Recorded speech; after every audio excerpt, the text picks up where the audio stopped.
Visalia. Morales out of the stretch. The 0-2 pitch is lined into right center field. This is a long run for De La Cruz. Reaching up, it's over his head. Off of the base of the wall. Kalaz scores. Right being waved around. The relay throw is late. And Jacob Hinderleiter delivers in the ninth.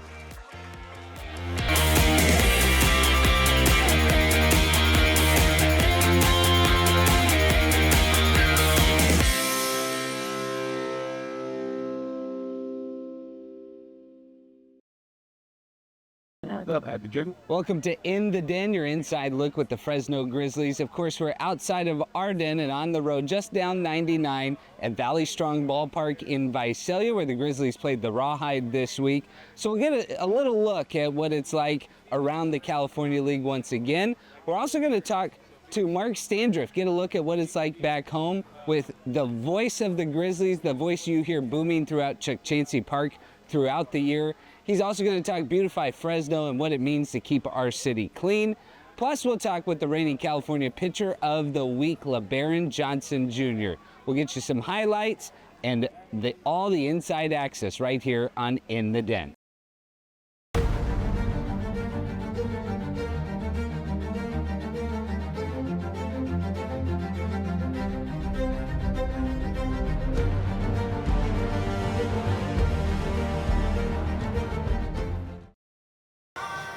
Welcome back to In the Den, where we have a special chance to get to know the reigning California Pitcher of the Week in Lebarron Johnson. Originally from Florida, and then you went to college at Texas, but just tell fans about how your love for the game developed. When do you first remember falling in love with baseball? I've been playing baseball all my life. I started when I was around 6 years old, and just the moment I was playing, it just felt right to be able to hold a bat, hit the ball, throw the ball across the field. And then, of course, being really good at something also encourages you to want to stick to it. So I was really good from a young age, and I kind of enjoyed it that way. Did you travel a lot in Florida from a young age, or did you kind of stick in the local area, local community playing ball?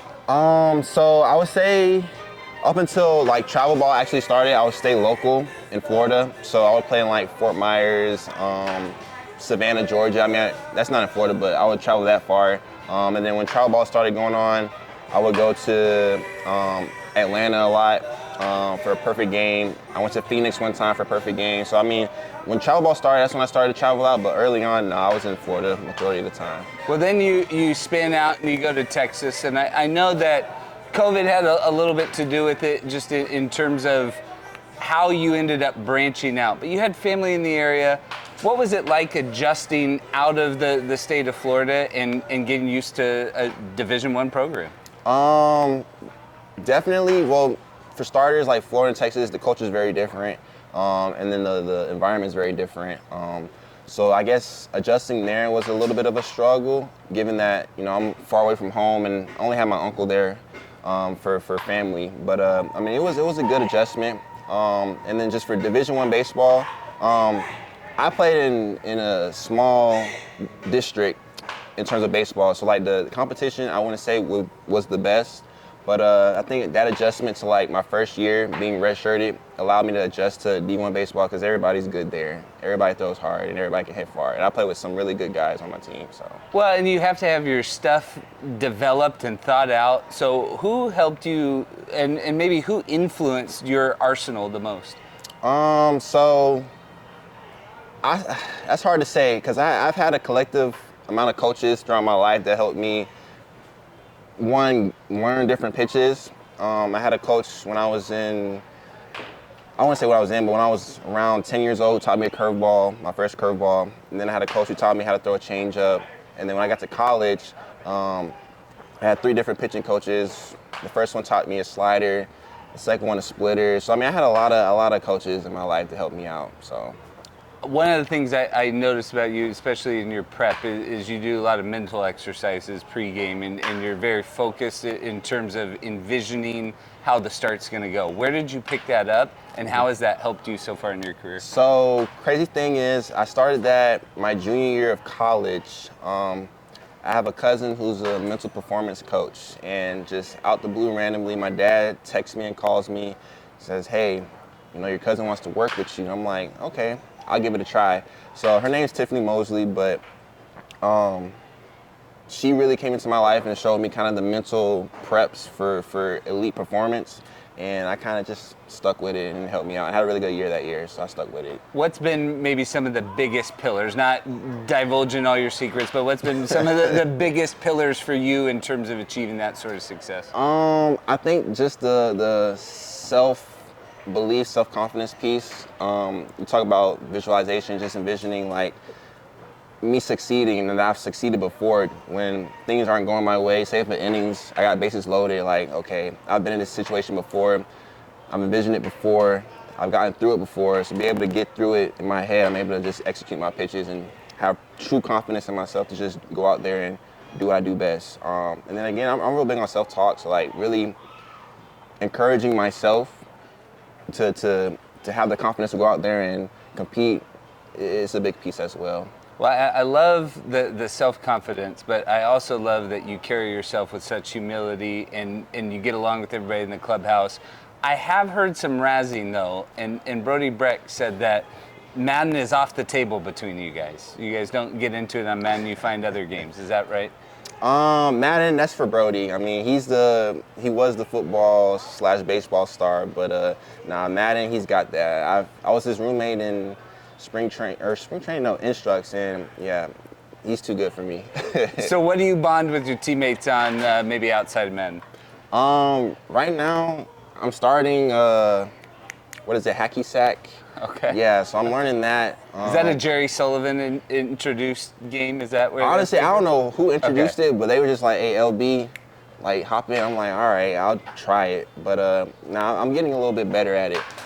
So I do that. But that's pretty much it, though. Yeah, how you say it. What do you want fans to know about you? You've obviously gotten off to a good start in your professional career, but just 5 starts. As you are working towards the next levels of baseball and ultimately your dream, what should people know about you and what should people expect when they watch you pitch?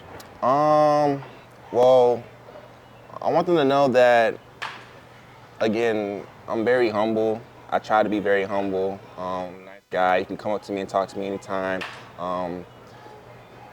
God-fearing, God is number one in my life, so just know, like, I don't play around with that. And I'm pretty creative, I would say. Like, I played the piano when I was young, so I'm kind of picking that back up.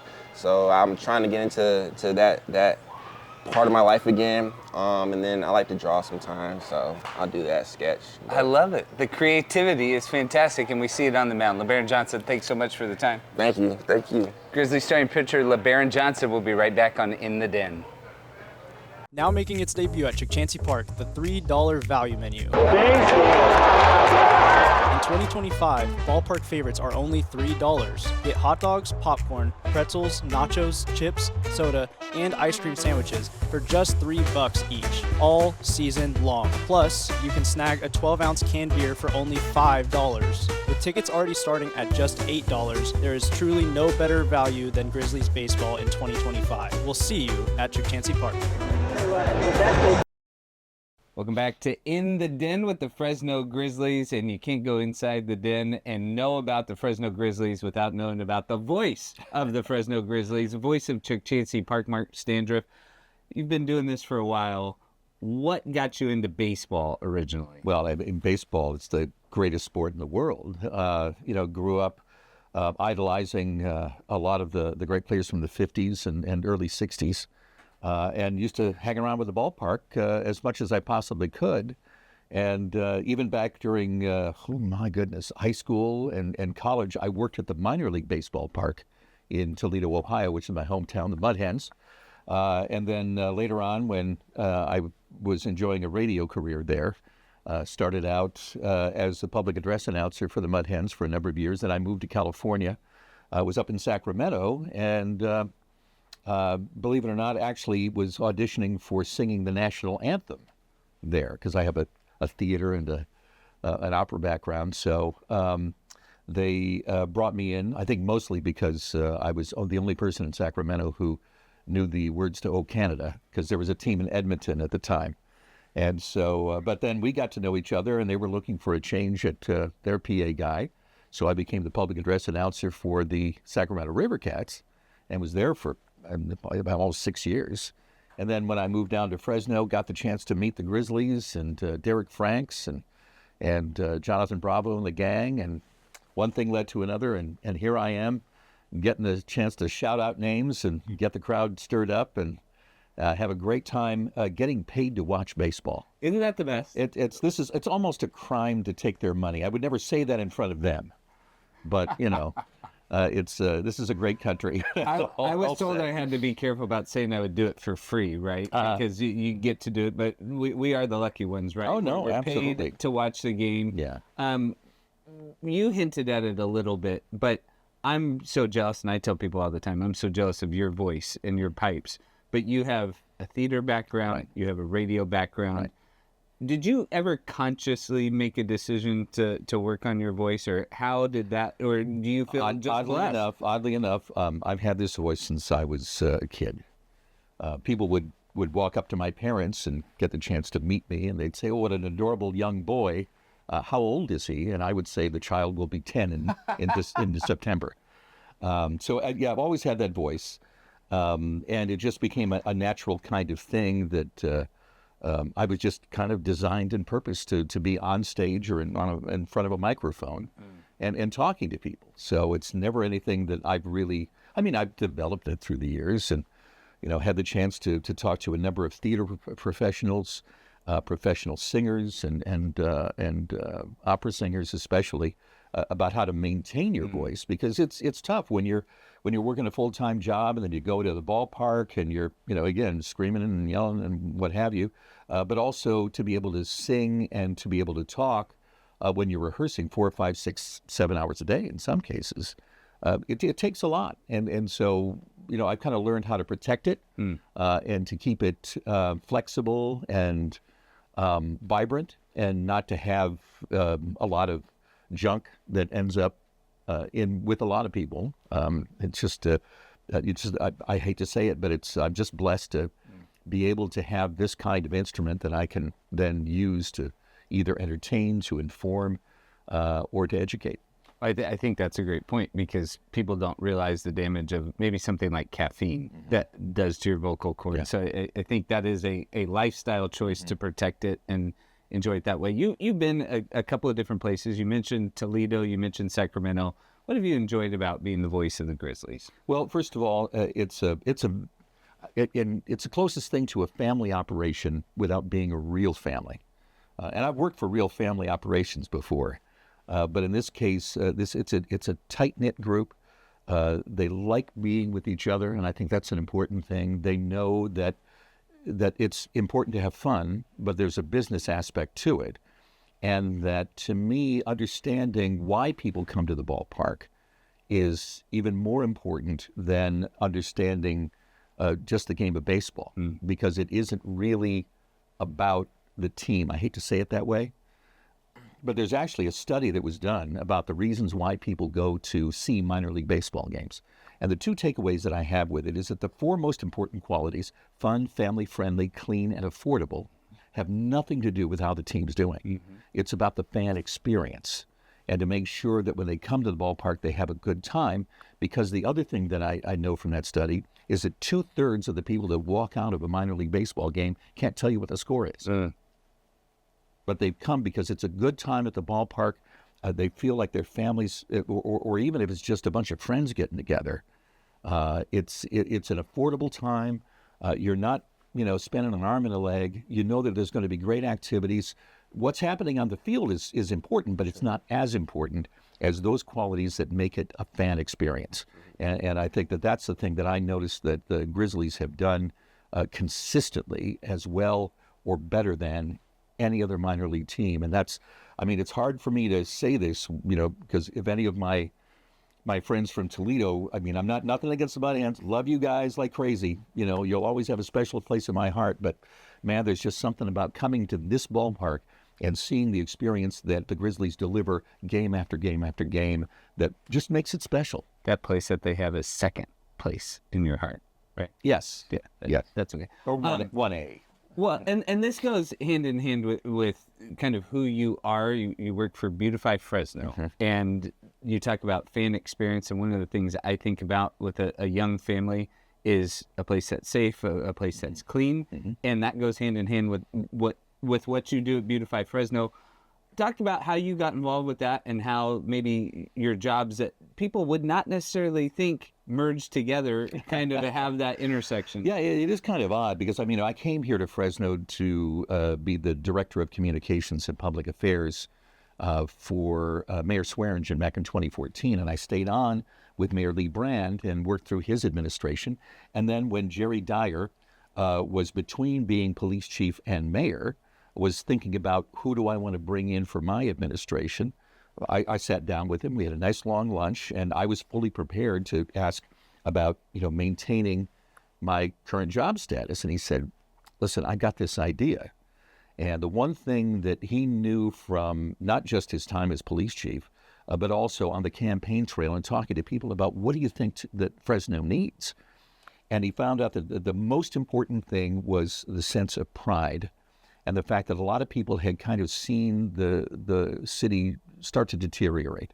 And regardless of what the conditions were or the reasons behind it, he felt that if we put the emphasis on making Fresno a cleaner, greener, more beautiful place to live, then the sense of pride starts to grow, that people start wanting to invest not only in their own community, but finding people from outside of Fresno that would want to come in and have that kind of investment, that the first and most important thing was to have something that looked good, to restore the curb appeal. And so he reached out to me and he said, when I talk to everybody around the city about who's going to lead my Beautify Fresno initiative, that everybody to a person said Standriff is the guy, because I'm the one person in Fresno that has even less tolerance for trash and graffiti than Mayor Dyer does. And so what's happened there is it's become the job that I never knew I always wanted, because there's a tangible result every single day. I have crews that go out every single day, Monday through Sunday, and proactively pick up illegal dumping and trash and remove graffiti from wherever they see it. So they're not waiting for a phone call. They're looking for it on a regular basis. But then I'm also giving individuals and groups around the city the opportunity to raise their hand to say, I want to be part of this, because I see the difference that's already happening. And so getting the volunteers to come out and giving them experiences every single week it is amazing. And it's so gratifying because, I'm taking the mayor's vision and I'm putting it into practical application. And so there's always a tangible result every single time we pick up trash in a neighborhood. We remove graffiti off a bunch of walls. We plant trees or create a community garden or paint murals. You see that has made a difference. And what we're trying to do now is to focus even more on the beautification. So instead of doing the temporary with the cleanups and the graffiti removal, we're trying to get into transformational, where we're really seeing not only that tangible result, but something that's going to continue to be there for years to come. Absolutely. As you're saying that, one of the thoughts that I had is I was taught in baseball early on, whenever you walk into a stadium as a part of a staff member, right? Like the impact that just picking up the one piece of trash that you see on the ground has. What sort of transformational effect do you see that when it's exponentially magnified by the community? So I've always said from the very get-go when we started Beautify Fresno, our success is going to be based on two words, attitude and accountability. If the attitude around the community starts at the city level and the city says, that's good enough. And I think those are the two most dangerous words in the English language, good enough. If we just say we're just going to let that kind of thing happen, and there's no accountability from the city's standpoint, then the average person says, well, it must be okay for me to drop my Starbucks cup on the sidewalk or to toss a fast food bag out the side of my car driving down the highway because there's already garbage everywhere, So if our attitude changes, if we show that the city really cares and we're making this a priority, and there's accountability standing behind that, where we want to make sure that our property owners and our business owners are doing their due diligence to take care of their properties, then that sends a signal out to everybody. And so what we're seeing now, and again, the problem didn't happen overnight, so I'm not worried about working myself out of a job, but we're starting to see a gradual decline in the amount of trash and the amount of graffiti that we're dealing with on a daily basis. And that's the thing that we can indicate that we're changing behavior. Because if we're showing that we desire and demand the cleanest city we can possibly have, then the residents start to join in. The business owners start to see, well, listen, I don't want to be the one guy who's sticking out like a sore thumb and having my property have trash and everything else looks clean, right? Then people start joining on board. And that to me is the exciting thing about this job every single day, because I can go to any area of the city and look where it is now and the way it looks, as opposed to the way that it looked, 5 years ago when we first started. Absolutely. And it's starting to translate to some of our other partner organizations, Caltrans. Yeah. Seeing them step up and working along the highways like they've never worked before, or to come to us and to say, you know what, we can't get to that piece of graffiti that's along the embankment, but if you guys can get out there and take care of it, man, that would be great. And working in concert with you. I mean, you very, if ever, rarely see a piece of graffiti along our highways now. Yeah, and that's absolutely. unusual for a community our size. Absolutely. You take a look down in Los Angeles, you go even up to Sacramento now, it's everywhere. But what we said is we're not going to tolerate it anymore. And the other word I use is relentless. Yeah. Because you have to be relentless. The minute you start to back off and people say, well, look, it looks like we're going back to the same old, that just can't happen here if we want this city to look and feel the way that we want it to. Well, and I think you're exactly right. We've been on the road the last 2 weeks, and so I've been up and down the freeways outside of the valley, and then you come back into Fresno, and there is a marked difference. Yeah. Mark Standriff, really appreciate what you're doing, not only for the organization, but for the entire city and the community at large. And you'll get a chance tomorrow when we open up the series on Tuesday against the Nuts with Wild About Reading. You're going to get to talk to the kids in attendance, and we're excited for that too. I look forward to it, man. It's great. Mark Standriff, the voice of the Fresno Grizzlies, will be right back on In the Den.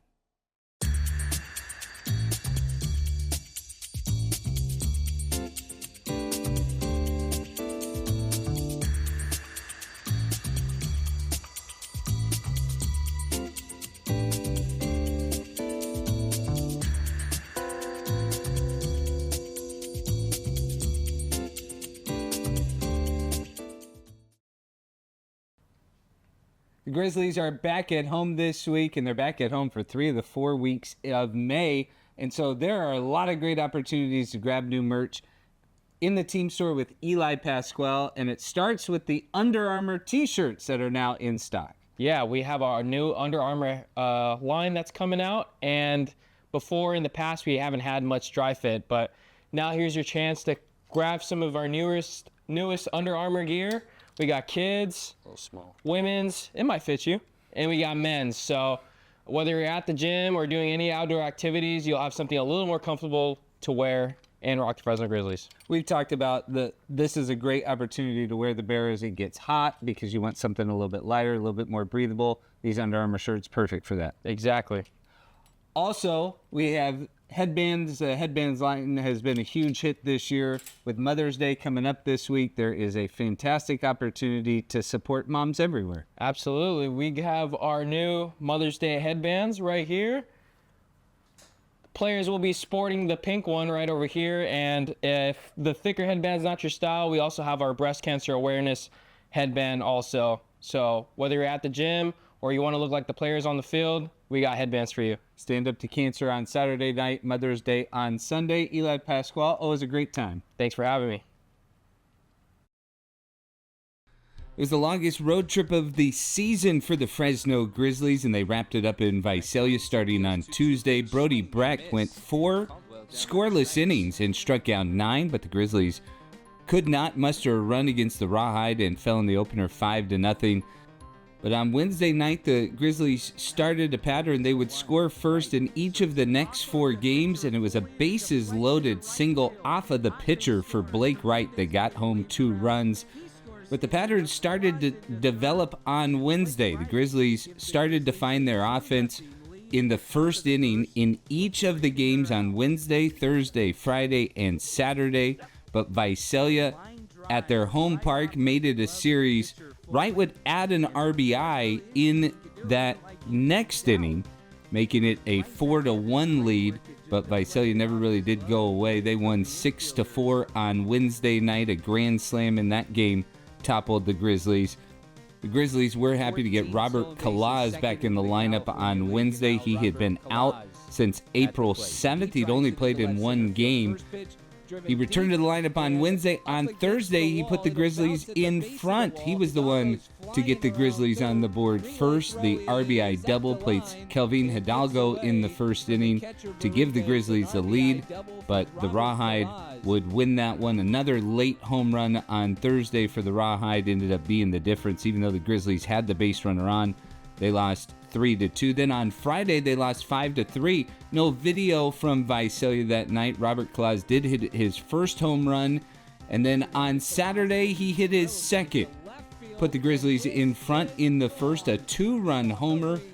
That also scored Kelvin Hidalgo. Claus back in the lineup with a 2-home-run series, just the second multi-homer series of the season for the Grizzlies. Tommy Hotvey had one in San Jose, but the Grizzlies were down to their last strike in that ballgame as Visalia took the lead before Jacob Hinderleiter's 2-out, 2-run double flipped the script on the Rawhide, and the Grizzlies would pull it out. Nathan Blassick got the save, and the Grizzlies got the win 4-3 on Saturday night in front of the biggest crowd of the week, and a lot of Grizzlies fans in attendance sent home happy, but a disappointing end of the week as Fresno fell 5-0 on Sunday.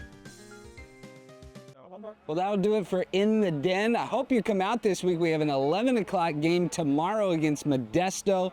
Kicks off a 6-game series against the Nuts, and a lot of great promotions. Thursday, the 1v1 food truck throwdown is Star Wars themed, so come help me judge what the best dish is. Friday night is Star Wars night. Saturday night, Dino Nugget night. Get your Dino Nugget plushies. Those are going fast.